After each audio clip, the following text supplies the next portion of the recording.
Halo semuanya. Selamat datang di channel Cerita Amora. Sebelum lanjut, jangan lupa untuk like, komen, dan subscribe ya. Selamat menyaksikan. Bab 10. Rencana licik Karina dan Adrian. Malam itu terasa lebih dingin dari biasanya.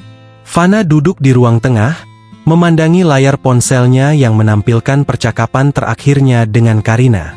Sejak percakapan mereka di perpustakaan kemarin, tidak ada lagi interaksi di antara mereka. Tetapi kata-kata Karina masih terus bergema di kepalanya.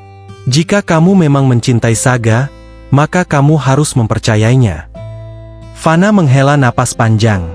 Dari sudut matanya, ia melihat Saga masih duduk di meja kerja di sudut ruangan. Pria itu tampak sibuk, seperti biasa. Namun sejak percakapan mereka tadi malam, ada sesuatu yang berbeda. Ada jarak yang terasa semakin lebar di antara mereka. Dan itu membuat Fana merasa kosong. Saga tidak banyak bicara pagi itu. Saat mereka sarapan bersama, hanya suara dentingan sendok dan garpu yang terdengar. Fana ingin mengatakan sesuatu. Tapi setiap kali ia membuka mulut, ia tidak tahu harus memulai dari mana. Saga pun tampaknya tidak berniat untuk memulai pembicaraan. Setelah beberapa menit yang terasa seperti selamanya, akhirnya Fana yang membuka suara. "Aku ada kelas sore ini. Apa kamu akan pulang lebih awal?" tanya Fana, mencoba terdengar biasa saja. Saga mengangkat pandangannya sekilas dan menjawab, "Ada rapat fakultas. Mungkin aku pulang agak malam." Fana mengangguk pelan. Dulu, ia mungkin tidak akan peduli. Tapi sekarang, setiap hal kecil yang dikatakan atau dilakukan Saga mulai memengaruhi perasaannya. Dan ia benci perasaan itu. "Kalau begitu aku akan makan malam sendiri," kata Fana, berusaha terdengar santai. Saga hanya mengangguk tanpa menambahkan apapun. Lalu keheningan kembali menyelimuti mereka. Fana memilih untuk menghabiskan sore harinya di kafe dekat kampus sebelum kelas dimulai. Ia berpikir bahwa mengalihkan pikirannya dengan suasana yang lebih hidup mungkin bisa membantu. Namun, kepalanya tetap saja kembali memikirkan Saga. Fana pun menyesap kopinya sambil menatap jendela, membiarkan pikirannya mengembara. Namun, saat Fana berbalik, ia bisa melihat Karina sedang berdiri di dekatnya. Wanita itu tersenyum kecil. "Boleh aku duduk?" tanya Karina. Fana mengangguk, meskipun hatinya sedikit gelisah. Karina duduk di kursi di depannya, menatapnya dengan pandangan penuh arti. "Kamu terlihat berbeda," kata Karina setelah beberapa saat. Fana mengernyit bingung. "Apa maksudmu?" Karina tersenyum tipis. "Dulu kamu tidak peduli dengan Saga. Sekarang, kamu terlihat gelisah." Fana merasakan jantungnya berdegup lebih cepat. Ia ingin menyangkal, tapi ia tahu itu akan sia-sia. "Aku hanya tidak tahu harus bagaimana," jawab Fana frustasi. Karina menatapnya dengan penuh perhatian lalu berkata, "Fana, pernikahan bukan hanya tentang ikatan yang dibuat oleh keluarga. Ini tentang kepercayaan, tentang perasaan." Fana menundukkan kepalanya. Tentu saja ia tahu soal itu. Tapi bagaimana jika perasaan yang ia miliki ini ternyata bertepuk sebelah tangan?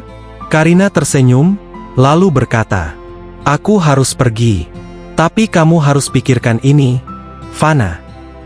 Fana hanya diam dan menunggu Karina melanjutkan kalimatnya. "Apa yang sebenarnya kamu inginkan?" lanjut Karina. Fana pulang lebih awal malam itu. Ia mengira Saga masih di kantor. Tetapi saat ia masuk ke rumah, ia menemukan pria itu sedang duduk di ruang tamu, membaca sesuatu di laptopnya. Saga tampak lelah, tetapi tetap tenang seperti biasa. Fana berdiri di ambang pintu, memperhatikannya dalam diam. Sejak kapan ia mulai melihat Saga sebagai seseorang yang lebih dari sekadar suaminya karena perjanjian?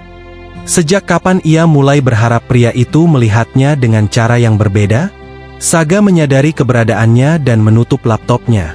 "Kamu sudah pulang?" tanya Saga basa-basi. Fana mengangguk, lalu berjalan mendekat dan duduk di sofa. Keheningan menyelimuti mereka lagi. Fana tahu ia harus mengatakan sesuatu.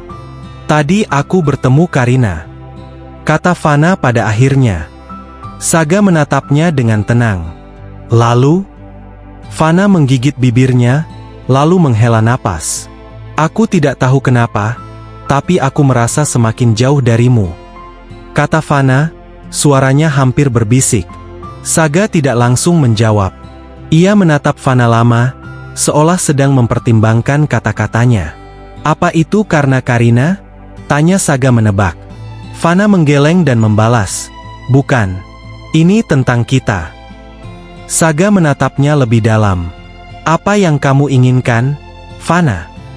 Pertanyaan itu pertanyaan yang sama yang diajukan Karina. Dan Fana masih tidak tahu jawabannya. "Aku tidak tahu.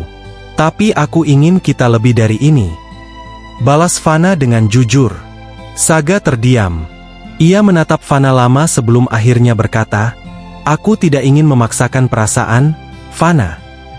Fana menatap wajah Saga dengan getir. "Jadi, kamu tidak mencintaiku?"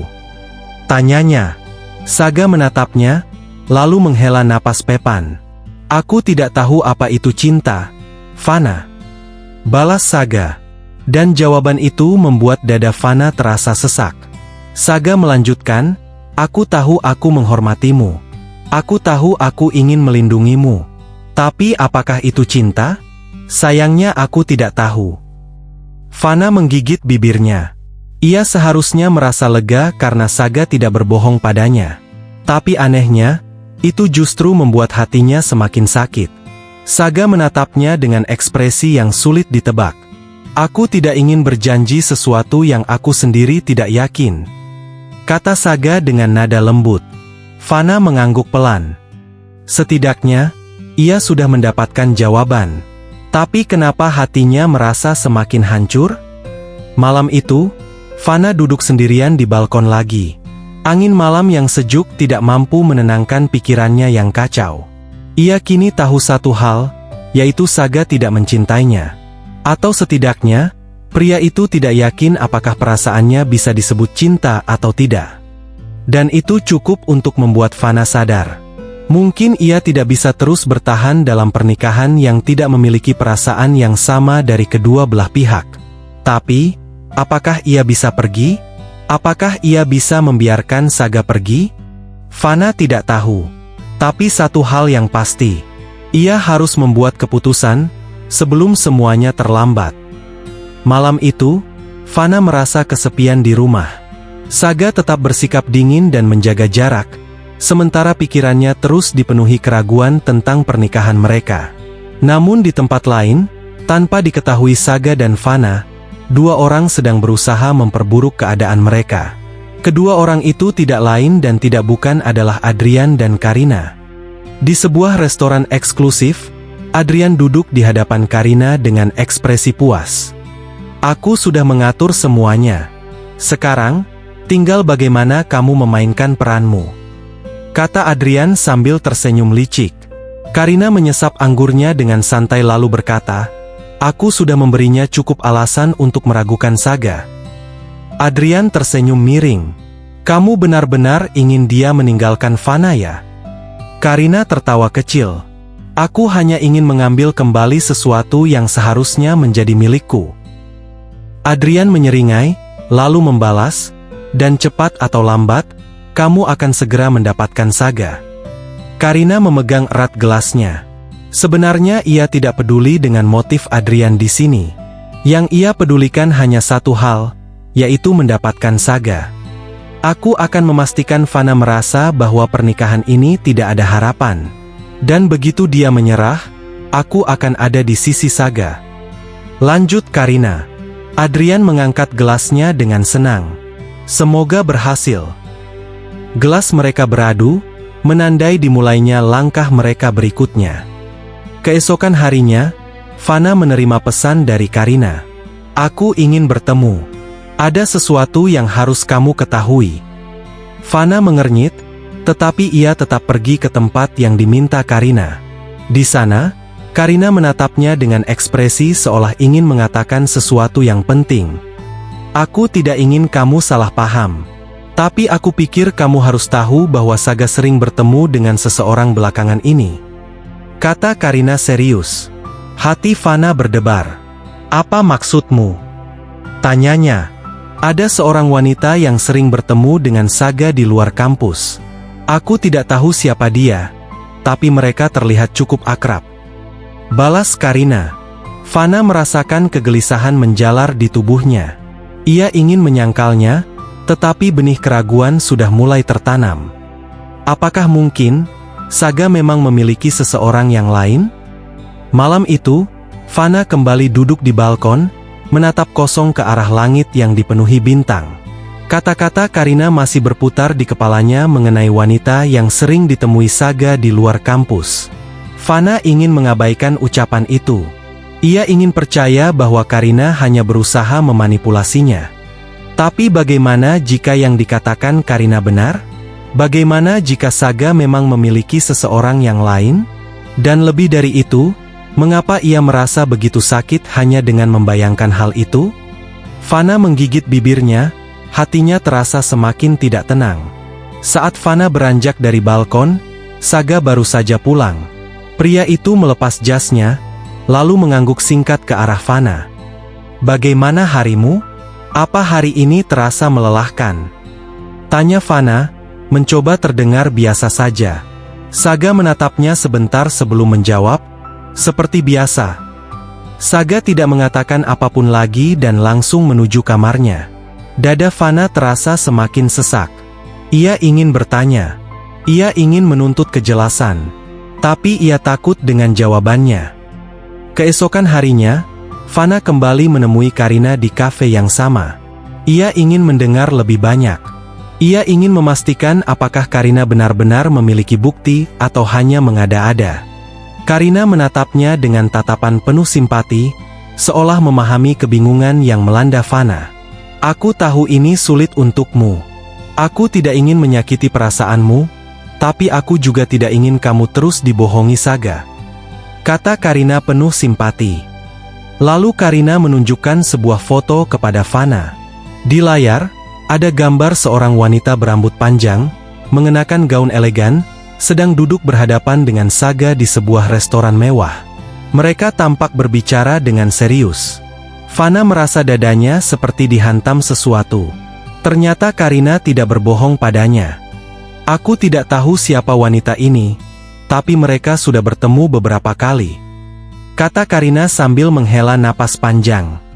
Fana menggigit bibirnya. Ia ingin menyangkal. Ia ingin berpikir bahwa ini hanyalah kebetulan. Tapi bagaimana jika tidak? Karina menyentuh tangan Fana dengan lembut. Aku tidak bermaksud ikut campur. Tapi Fana, kamu harus memikirkan kebahagiaanmu sendiri. Kata Karina, suaranya terdengar lembut. Fana menatap layar ponsel itu sekali lagi.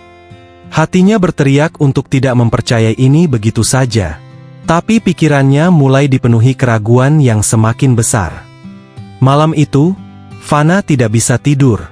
Setiap kali ia memejamkan mata, bayangan foto itu kembali muncul di kepalanya. Siapa wanita itu? Mengapa Saga tidak pernah menyebutkan apapun tentangnya? Dan yang lebih penting, apa yang sebenarnya mereka bicarakan? Akhirnya, Fana mengambil ponselnya dan mencari keberanian untuk mengirim pesan. Apa kamu ada waktu besok? Aku ingin bicara sesuatu denganmu.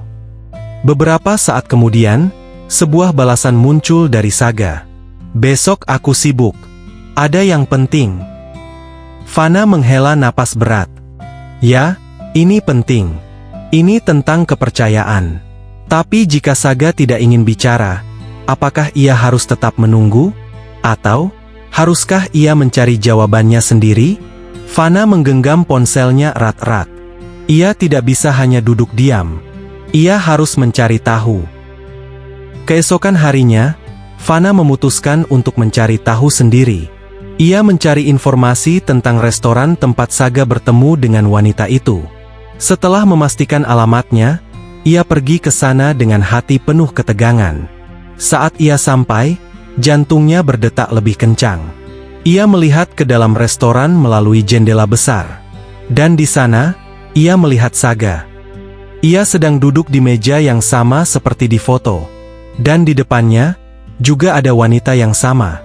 Wanita itu tersenyum lembut, tampak berbicara dengan akrab dengan Saga. Fana merasakan tubuhnya membeku. Ia tidak bisa mendengar apa yang mereka bicarakan. Tapi melihat mereka bersama, itu sudah cukup untuk membuat hatinya sakit. Fana ingin masuk dan menuntut penjelasan.